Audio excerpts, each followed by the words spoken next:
પાકિસ્તાનમાં લોકડાઉન જેવી સ્થિતિનું નિર્માણ થઈ ચૂક્યું છે। સરકારી કચેરીઓમાં હવે અઠવાડિયામાં માત્ર 4 દિવસ જે છે તે ખુલશે। પેટ્રોલના ભાવમાં લગભગ 55 રૂપિયા પ્રતિ લીટર વધારો થયો। પાકિસ્તાનની અંદર પેટ્રોલ અને ડીઝલની કિંમત 400 રૂપિયા સુધી પહોંચવાની તૈયારીમાં છે। સરકારી વાહનો, સરકારી મિલકતોના જે વાહનો છે, સરકારી અધિકારીઓ છે, તેમના વાહનોની અંદર 50% કરતાં પણ વધારેનો કાપ મૂકવામાં આવ્યો છે। એક સપ્તાહની અંદર એટલે કે 7 દિવસમાંથી 4 દિવસ જ માત્ર કામકાજ અને ઓફિસ અને ધંધા ચાલુ રાખવા માટેના સૂચનાઓ આપવામાં આવી છે। તો પાકિસ્તાનની અંદર સંપૂર્ણપણે શટડાઉનની સ્થિતિ। આખો વિડીયો જોતા પહેલા હજુ પણ અમારી ચેનલને સબસ્ક્રાઇબ નથી કરી તો યુટ્યુબ પર સબસ્ક્રાઇબ કરો અને ફેસબુક અને ઇન્સ્ટાગ્રામ પર ફોલો કરો।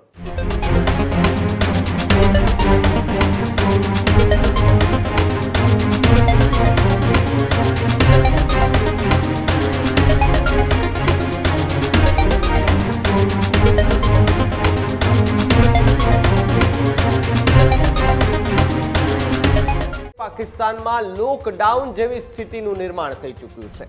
શહેબાઝ શરીફે ખર્ચના કાપ મૂકવાની પણ મોટી જાહેરાત કરી છે। સરકારી કચેરીઓમાં હવે અઠવાડિયામાં માત્ર 4 દિવસ જે છે તે ખુલશે। એ કચેરીઓ 4 દિવસ ખુલશે તો બીજી તરફ અડધા કર્મચારીઓ માટે વર્ક ફ્રોમ હોમ પોલિસી લાગુ કરી દેવામાં આવી।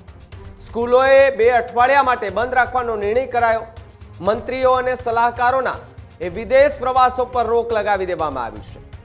મંત્રીઓ 2 મહિના સુધી પગાર નહીં લે। સાંસદોના પગારમાં 25% ઘટાડો કરી દેવામાં આવ્યો છે। તો સરકારી વાહનોને 50% ઓછું ઈંધણ મળશે। લગભગ 60% સરકારી વાહનો બંધ જે છે તે પણ ક્યાંક ને ક્યાંક રાખાશે। તમામ સરકારી વિભાગોને ખર્ચમાં 20% ઘટાડાનો આદેશ અપાયો છે। અમેરિકા, ઇઝરાયલ, ઈરાન તણાવથી ક્રૂડ ઓઇલ જે છે તે મોંઘું થયું છે, જેને લઈને ક્રૂડ ઓઇલ એ $60 થી વધી અને $100 પ્રતિ બેરલ થઈ ચૂક્યું છે। જ્યારે પેટ્રોલ ડીઝલના ભાવમાં લગભગ 20%નો વધારો પાકિસ્તાનની અંદર જોવા મળી રહ્યો છે।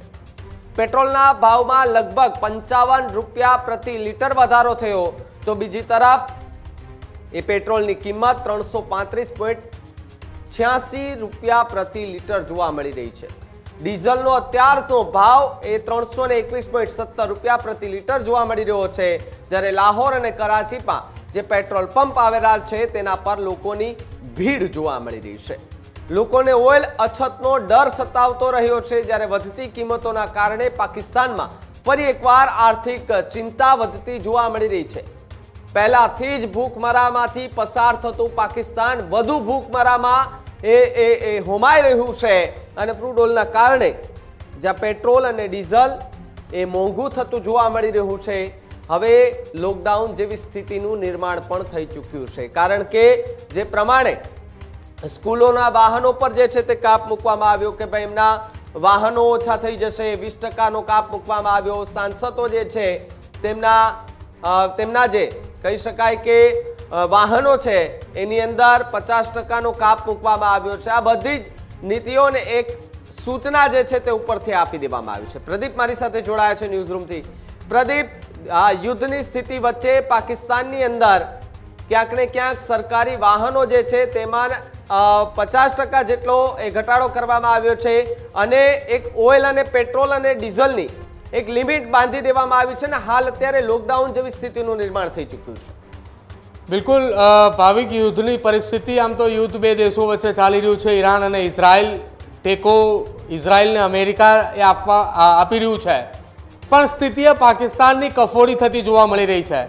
પાકિસ્તાનની અંદર પેટ્રોલ અને ડીઝલની કિંમત 400 રૂપિયા સુધી પહોંચવાની તૈયારીમાં છે અને પેટ્રોલ અને ડીઝલની તંગીએ પાકિસ્તાનની અંદર એ હદ સુધી દેખાઈ રહી છે કે ત્યાં સરકારી વાહનો, સરકારી મિલકતોના જે વાહનો છે, સરકારી અધિકારીઓ છે, તેમના વાહનોની અંદર 50% કરતાં પણ વધારેનો કાપ મૂકવામાં આવ્યો છે।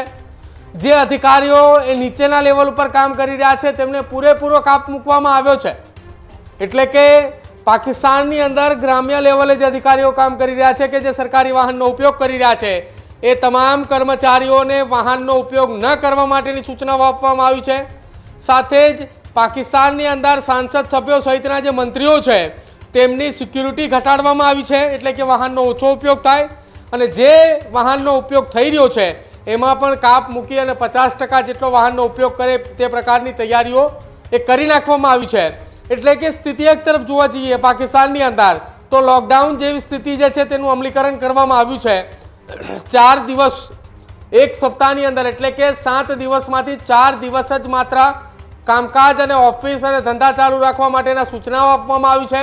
બાકીના દિવસ બંધ રાખવા માટેનું અમલીકરણ કરવા માટેનું કહેવામાં આવ્યું છે. એટલે કે લોકડાઉન જેવી સ્થિતિ જે છે તેનું નિર્માણ થઈ ચૂક્યું છે. એક સપ્તાહમાં 4 દિવસ પાકિસ્તાન ચાલુ રહેશે, બાકીના 3 દિવસ પાકિસ્તાનની અંદર શટડાઉન જેવી સ્થિતિનું નિર્માણ એ કરવામાં આવ્યું છે. છેલ્લા 4-5 દિવસ કરતાં પણ વધારે સમયથી ભાવિક આપણે દ્રશ્યો જોઈ રહ્યા હતા કે પાકિસ્તાનના પેટ્રોલ પંપ પર લાંબી કતારો જોવા મળી રહી હતી. જે મોટા પેટ્રોલ પંપ છે, જ્યાં પેટ્રોલનો જથ્થો છે, જ્યાં કિંમતની અંદર 2-5 રૂપિયાનો તફાવત છે, એ જગ્યા ઉપર 4-5 કિલોમીટર કરતાં પણ લાંબી કતારો જોવા મળતી હતી. જો કે હવે પાકિસ્તાનની અંદર એ સ્થિતિનું નિર્માણ થઈ ચૂક્યું છે કે પેટ્રોલ અને ડીઝલનો સ્ટોક એ ત્યાં પૂરો થવાની તૈયારીમાં છે, જેના કારણે તેમની કિંમતમાં એ 400 રૂપિયા સુધીનો ભાવ પહોંચી ચૂક્યો છે. અને આ જ પરિસ્થિતિની અંદર પાકિસ્તાન પાસે લગભગ એકાદ અઠવાડિયા સુધીનો પેટ્રોલ અને ડીઝલનો સ્ટોક હોવાની વાત એ ત્યાંના સ્થાનિક લોકોની અંદર ચર્ચાઈ રહી છે. આવનારા એકાદ સપ્તાહ બાદ માત્ર ને માત્ર સરકારી વાહનો પૂરતો જ તેમની પાસે પેટ્રોલ અને ડીઝલનો જથ્થો રહેવાનો છે. અને ત્યારબાદ જો આ યુદ્ધની પરિસ્થિતિ એ લાંબી ખેંચાય છે તો પાકિસ્તાનની અંદર સંપૂર્ણપણે શટડાઉનની સ્થિતિ એટલે કે લોકડાઉનની સ્થિતિ અમલ કરવી પડે તેવી સ્થિતિ નિર્માણ થાય તો પણ કદાચિત નવાઈ ના કહી શકાય. ભાવિક, હજુ સુધી તમે અમારી ચેનલને સબસ્ક્રાઇબ નથી કરી તો અત્યારે જ ન્યૂઝરૂમ ગુજરાતને સબસ્ક્રાઇબ કરો, ફેસબુક અને ઇન્સ્ટાગ્રામ પર ફોલો કરો.